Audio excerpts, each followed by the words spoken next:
Hello, everyone, and thank you so much for joining me today. I am the Bearded Buddha, and welcome to Buddha Nature.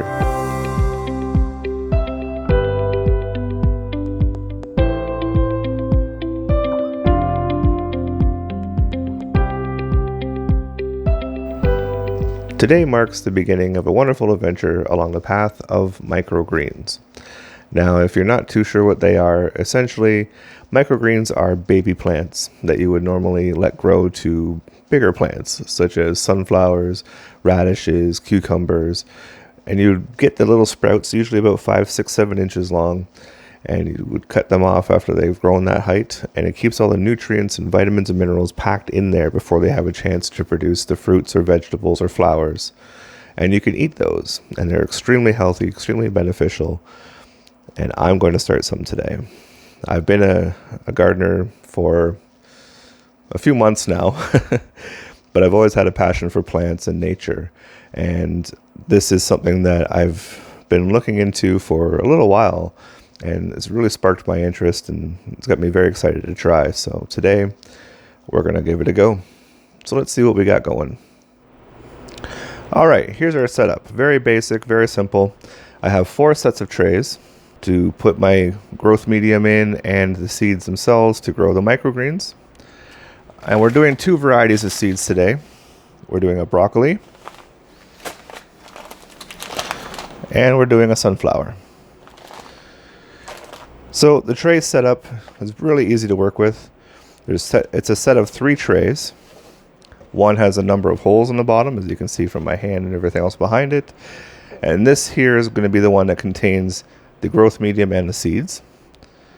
There will be a second tray that sits underneath to hold the growth medium in so it doesn't just fall through. And also, when it comes time, you can always just lift it up and do some watering for the roots.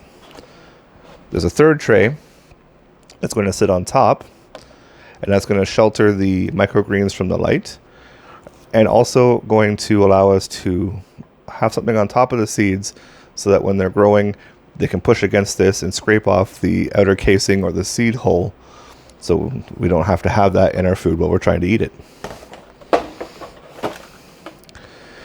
Our growth medium today is a potting soil. Nothing fancy. They'll grow in pretty much anything. Most people who grow them, I've seen online, usually use a coconut coir, or coir, however you want to pronounce it. It's basically the husks and the hulls of a coconut all shredded up. But unfortunately, I don't have any of that set up to grow with right now, so we're going to use some potting soil. So we'll get the seeds out of the way here. And what we'll do is we'll start setting up our trays to receive the seeds. Now, I don't have a set measurement as to how much I'm going to put in here. I'm making a mess. I'm just using this bowl I got from a Thai food restaurant takeout. I'm putting in, I guess, now just 2 scoops. You don't need to go super thick, about an inch, maybe 1.5 inches.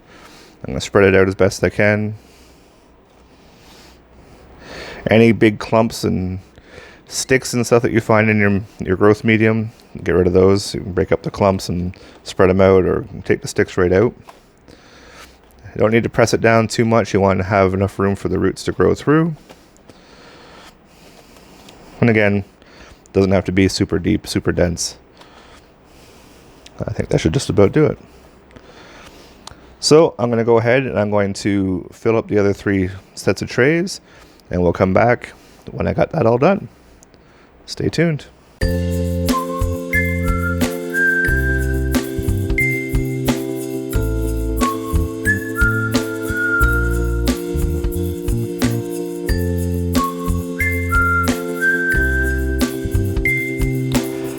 So here we go. We have all 4 trays laid out and ready. I just leveled off the dirt with my hands, and I picked out any big sticks or any roots. Also broke up some of the clumps. That way everything's nice and flat and flush for it all to grow through. Now, we had to take out the sunflower seeds, and we're only going to be doing the broccoli, only because I forgot that some of the seeds, such as the sunflowers and some beans and whatnot, do require a soaking period of anywhere from 3 to 8 hours before putting them into microgreen growing. Unfortunately, I don't have the luxury of waiting those 3 to 8 hours for those seeds to get this going, and so we're just going to be doing the broccoli in these 4 trays. So, oh well, it happens.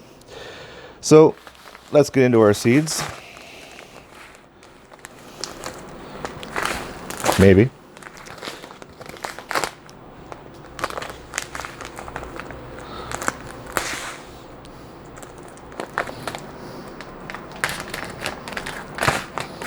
There we go.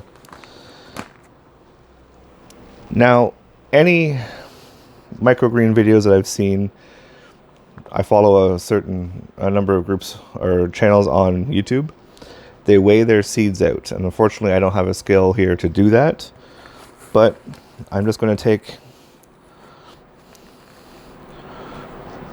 roughly 1/4 of a cup, and I'm going to spread it out across each of the trays. If I need more, I'll always add more, but I'm going to just take these, I'm going to sprinkle them. Now with the radish seeds, they are a bit of a darker color, so they can be kind of hard to see. But the ideal way of doing it is just to spread them out evenly with no big clumps or groupings of them, so they won't choke each other out and cause any root issues and growth issues. But basically, you want to add you want to add a layer of the seeds across the entire thing, just so it's very evenly coated.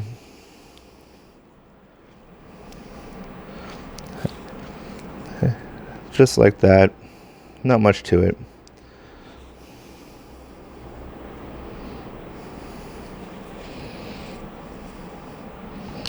So I'm going to continue on with this. I'm going to lay out the seeds as best I can, and I'll bring you back in a few minutes to show you the results.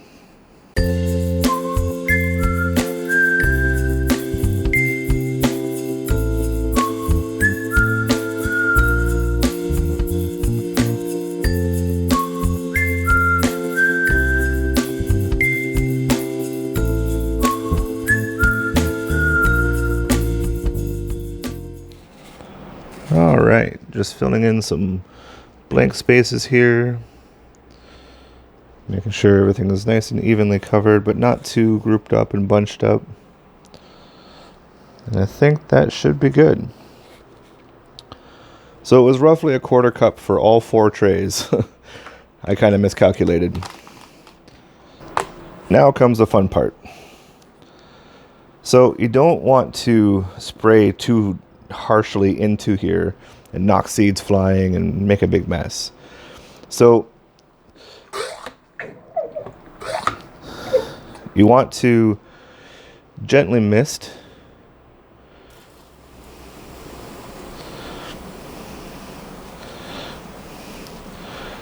allowing the seeds to get evenly covered with water to adhere to the dirt itself, and then you can go in a bit more to give it a more intense washing, or watering I should say.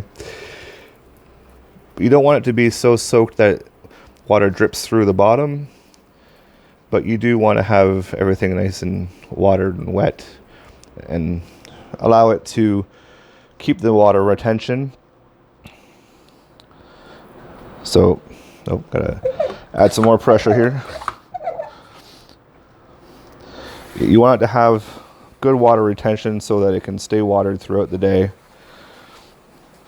And so a very intense watering is usually ideal, but not so much that it leaks through and soaks through the holes in the bottom of the tray.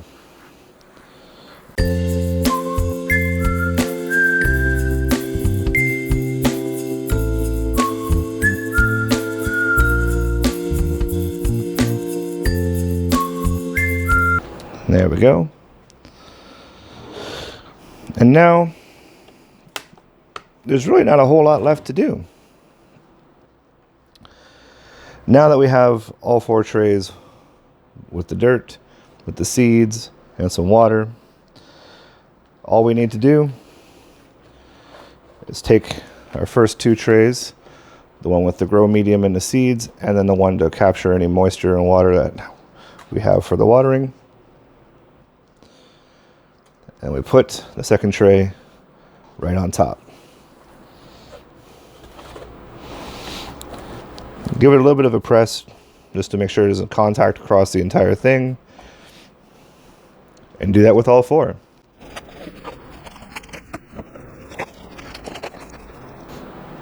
Now, at this point, in some videos I've seen, they put weight in the top trays here, enough to hold it down and, again, help to keep everything growing nice and tightly compact, but also to remove any seed holes or seed casings that will come off as they grow. I don't have anything really to weight them down, so I'm just going to leave them as they are and see how they grow from there. In the future, if I do come across anything I can use as a weight, I'll definitely add it, but for right now, I think this is pretty good. And that's basically it. It's really simple. I honestly, for a long time, when I first started researching these things, I thought, oh, it's going to be a lot of work, a lot of maintaining and such. But after watching a number of videos and listening to a lot of people talk about them and how easy they are, I figured I'd give it a try, and I am very surprised at how easy it is to maintain. So I have a grow tent over here with a number of vegetable plants and flowers and such in there, and it's a lot more difficult to maintain than this is. So from here, all I'm going to do is take my trays and put them on a shelf, leave them there for probably a good 2 or 3 days to get some sprouts going. Eventually what I'll do is obviously keep an eye on the watering, but eventually that top tray that I put down will actually flip upside down and create kind of a dome to allow more of that growth and keep in some of that moisture and humidity as well. And then from there, who knows? So thank you so much for joining me today. I hope you enjoyed everything as much as I did, because I had a great time doing this. I love gardening. I love getting my hands dirty, and I love plants. Great time all around. So if you liked what you saw, definitely leave a like down there, maybe a comment, and let me know what you think. If you have any tips and suggestions, definitely leave them there as well. And if you enjoyed what you've seen and you want to see more, follow along. You never know where we're going to go. Until next time, I have been the Bearded Buddha. Thank you for joining me here on Buddha Nature, and we'll see you later.